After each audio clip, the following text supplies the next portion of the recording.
সাংবাদিক সম্মেলন করে মন্ত্রী সুশান্ত চৌধুরীর বক্তব্যের পাল্টা জবাব দিলেন সিপিএম জিরানিয়া মহকুমা কমিটির সম্পাদক সুভাষ দে। সিপিএম পশ্চিম জেলা কার্যালয়ে সাংবাদিক সম্মেলন করে তিনি জানান, বিগত কিছুদিন ধরে মন্ত্রী সুশান্ত চৌধুরী মানুষকে বিভ্রান্ত করার চেষ্টা করছেন।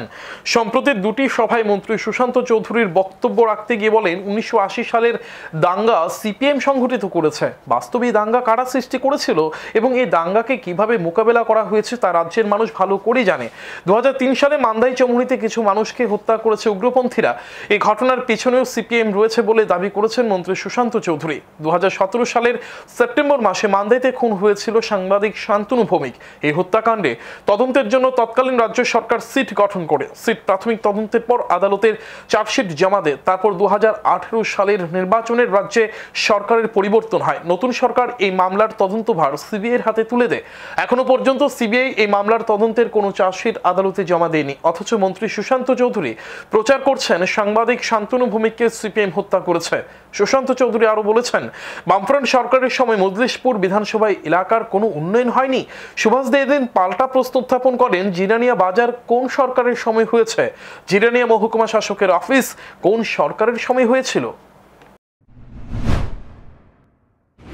মান্দাইতে শান্তনু ভৌমিক খুন হলেন এবং এই সাংবাদিক খুন হওয়ার পরে তখনকার সময় বামফ্রন্ট সরকার একটা সিট গঠন করে।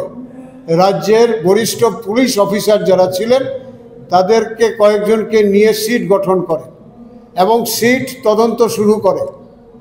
তদন্ত শুরু করার পরে কিছুদিনের মধ্যেই একটা প্রাথমিক চার্জশিট সেখানে সিটের তরফ থেকে রাজ্য সরকারের কাছে জমা দেওয়া হয়েছে এবং এখানে যাদের নাম এখানে চলে এসেছিল, এই প্রথম যে চার্জশিটটা সেখানে জমা দিয়েছিল, দেখা গেল এরপরে নির্বাচনে সরকার পরিবর্তন হলো। এরা সরকারে এসে এটাকে সিবিআইতে দিয়ে দিল।